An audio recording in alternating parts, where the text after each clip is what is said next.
Hello. As Jonathan said, my name is Melissa Reece, and I'm one of the lay speakers from Longtown United Methodist Church. And it is my pleasure to be with you all today. All right, I want you to raise your hand if you attended West Jackson Elementary School or West Jackson High School. Oh, I see hands, yes. How many? Do what? That's even better, yes. How many of you remember Mr. Ray Madison? Mr. Madison was a teacher at West Jackson, but by the time I got there, he had retired. But he would come back and he would tell us stories. Now, Mr. Madison was a tall man, probably about 6'6", slender, but his voice, land duty, that voice, that soothing, calming voice. I can still remember sitting on the floor, sitting Indian style, as he was telling us stories. And you could sit there for hours listening to him. How many of you have ever heard of Garrison Keillor? Anybody? He's a radio, he was on the radio from 1974 to about 2016, and he told stories on the radio. And he would tell stories about this make-believe town of Wobegon, or Lake Wobegon, Minnesota. And in these stories, he was a lot like Mr. Madison. He had that calming, soothing voice. But the things in his story were things that were familiar not only in Minnesota, but they'd be familiar to us here in Yadkin County. And you could relate to his stories. There were times when I would be like, that sounds just like my family. But I want to tell you about another storyteller. This is the greatest storyteller of all time, and that's Jesus Christ. But now the kind of stories that Jesus told were different than what Mr. Madison or Mr. Keillor told. The stories he told were called what? Parables. And if I had children up front, I would say, what is a parable? What is a parable? It's an earthly story with a heavenly meaning. Now, in our Bibles, in Matthew, Mark, and Luke, there are 49 different parables that Jesus told. And no, we're not going to talk about all 49 of them today, but we are going to talk about 2 of them. And why do you think Jesus told stories instead of preaching his message? In that day, you got to remember that only about 2% of the people in Jesus' time could even read. So 98%, almost everybody else, the only way they had to learn was either by listening or by watching. And so what Jesus would do is he would tell these stories about familiar things. And the things about these stories, I want you to pay attention. Most of his stories had outsiders. They had what society considered outcasts, and they even had outlaws. So as we're talking about these parables, I want you to remember outcasts, outsiders, and outlaws. And in the book that we're studying, this book by Adam Hamilton, Luke, Adam Hamilton says you should be able to answer 2 questions after you read a parable. The first question is, you should be able to see how you relate to the characters. How is your life, or how is it so much like the characters in the stories? The second question you should be able to answer is, what does Jesus want me to know? What is it that Jesus is trying to tell me, and where do I need to change my life? So let's look at our first one. Our first parable is the Pharisees and the tax collector. It says, Jesus told this parable to certain people who had convinced themselves that they were righteous and who looked on everyone else with disgust. 2 people went up to the temple to pray. One was a Pharisee, the other a tax collector.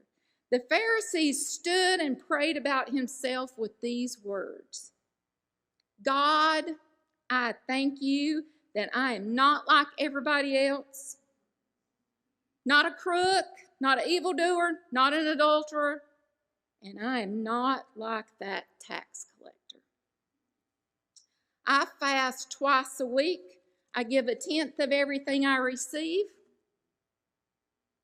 But then you had the tax collector who was standing off in a distance. He wouldn't even lift his eyes to look to heaven. Rather, he struck his chest and he said, God, show mercy on me, a sinner. I tell you, this person went down to his home justified rather than the Pharisees. All who lift themselves up will be brought low, and those who make themselves low will be lifted up. Now remember, Jesus is telling this story to people who have convinced themselves that they're righteous. And they're looking on everybody else with disgust. Now, if I think about it in my life, I know some people that might could fit in that group of people. People who think they're better than others. People who judge others. Maybe they judge them because of their job. Maybe they judge them because something they did in their past. Maybe they judged them because of where they come from. And if you remember last week, Pastor Greg told us people even judged women because they were women. That doesn't happen in our churches today, does it? Our churches don't contain people who are full of pride and judge other people. Adam Hamilton said in this book, everyone is a sinner. The problem, he said, is that the religious people are blind to their own sins, but oh, how they can point out the sins of somebody else. Now remember, I said you should be able to answer 2 questions after reading the parable. So the first question was, who are the characters in the parable and how do we relate to them? So let's talk about these. The Pharisees. Now the Pharisees, they knew the law inside and out. And they were very well educated and they followed God's law to the T. But in this parable, we see that the Pharisees, he's full of pride. He felt himself better than that tax collector. And what did the Pharisees say? He says, oh, I fast not once. I fast 2 times a week. And I give 1/10 of everything I do. Have you ever been like that Pharisees? Have you ever felt that you were better than others? Have you ever looked down on others? Have you ever bragged about the things you do? I'm in church every time the doors open. I've got perfect attendance for 30 years, and if we're good little Methodists, remember we got those little pins. And I can remember my grandfather, his hung down to about his knee, and he is proud of that. How many of us can see ourselves as a Pharisees? And then who was the other character? The tax collector. Now you got to remember, these tax collectors, many of the Jewish people considered them traitors. Because what was happening is the Roman Empire had conquered, and so they would get the different Jewish people to be these tax collectors, and they'd say, you go collect this much from so-and-so, and this much, and this much, and this much. And the Roman government, as long as they got what they wanted, their amount that they were supposed to have, they didn't care if those tax collectors charged a little bit more and put it in their pocket. And so the Jewish people, they considered these tax collectors traitors and thieves. But then what does Jesus say this tax collector did? Remember, he stood off at a distance. He was so ashamed of himself that he couldn't even lift his head up. He had his head bent down, and he struck his chest and he said, God, show mercy on me, a sinner. Have you ever been like that tax collector? So disgusted with yourself that you're walking around with your head down, knowing that you're a sinner, and asking God to show mercy on you and forgive you. So in this parable of the Pharisees and the tax collector, which one are you? Which one do you relate to the most? Are you the judgmental, spiritually prideful person who can't see their own sins? Are you the person who realizes that you are as much a sinner as everyone else, and you're crying out to Christ to forgive you? Now, if you remember, what was Matthew before Jesus called him to be a disciple? Tax collector. How many of you remember the little song Zacchaeus was, a wee little man was he? What was Zacchaeus? He was the chief tax collector. He's the big person. But Jesus was friends with the tax collectors. Jesus was friends with the sinners. Jesus was friends with the outsiders, the outcasts, and even the outlaws. All right, so now we're going to look at another parable. This parable is the prodigal son. First of all, what does the word prodigal mean? It means to be wasteful or reckless. So instead of the prodigal son, we could have called this the wasteful son or the reckless son. Does that describe any of us today? Let's see what Jesus said. Jesus said a certain man had 2 sons. The younger son said to his father, "Father, give me my share of the inheritance." Then the father divided his estate between them. Soon afterward, the young son gathered everything together and took a trip to a land far away. There he wasted his wealth through extravagant living. So now, first of all, this was an insult to the father, because the father, his land and his money, that's what's going to support him until it's time for him to die. And then after his death, that's when, they divide up the inheritance between the children. But here this son says, I want what's mine, I want it now. And the father, he does exactly what his son wants. He divides it, and he gives his son the money. And then what does the son do? He wasted it all. Let's read some more. It says, when he had used up his resources, a severe food shortage arose in that country, and he began to be in need. He hired himself out to one of the citizens of that country, who sent him into his fields to feed pigs.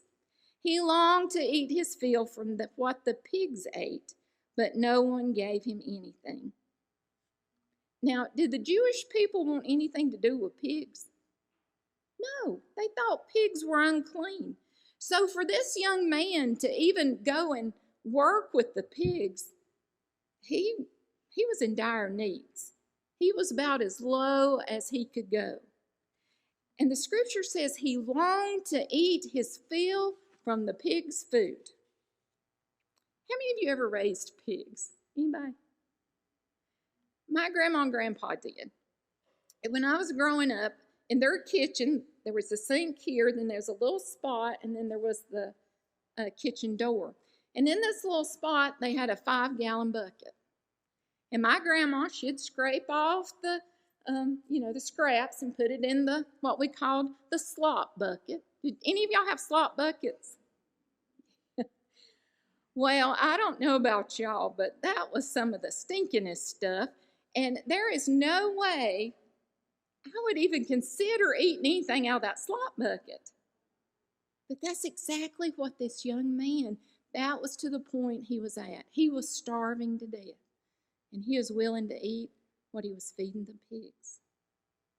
Then let's see what happens. When he came to his senses, he said, how many of my father's hired hands have more than enough food, but I'm starving to death? I will get up and go to my father and say to him, Father, I have sinned against heaven and against you. I no longer deserve to be called your son. Take me on as one of your hired hands. So he got up and he went to his father's. Now, you have to notice that this son, he knows at this point that he's a sinner.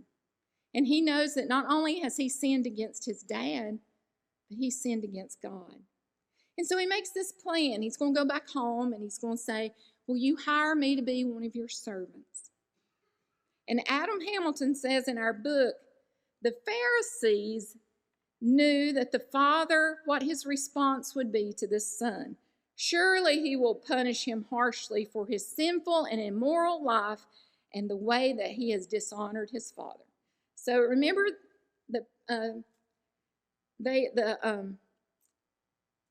Pharisees are the religious leaders, and so they're thinking to themselves, now this father, he's going to be harsh on that son. He's going to make him pay for all those things that he's done. But let's see what Jesus did. Jesus said, while he was still a long way off, his father saw him and was moved with compassion. His father ran to him, he hugged him, and he kissed him. And then his son said, Father, I have sinned against heaven and against you. I no longer deserve to be called your son. But the father said, quickly, he told the servants, quickly bring out the best robe, put it on him, put a ring on his finger and sandals on his feet.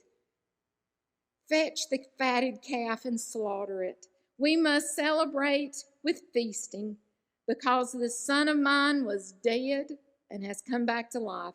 He was lost and is found, and they began to celebrate. Jesus did completely opposite from what the Pharisees thought. Remember, the Pharisees were like, he's going to punish him harshly. But what did Jesus do? Jesus gave him a second chance in the story.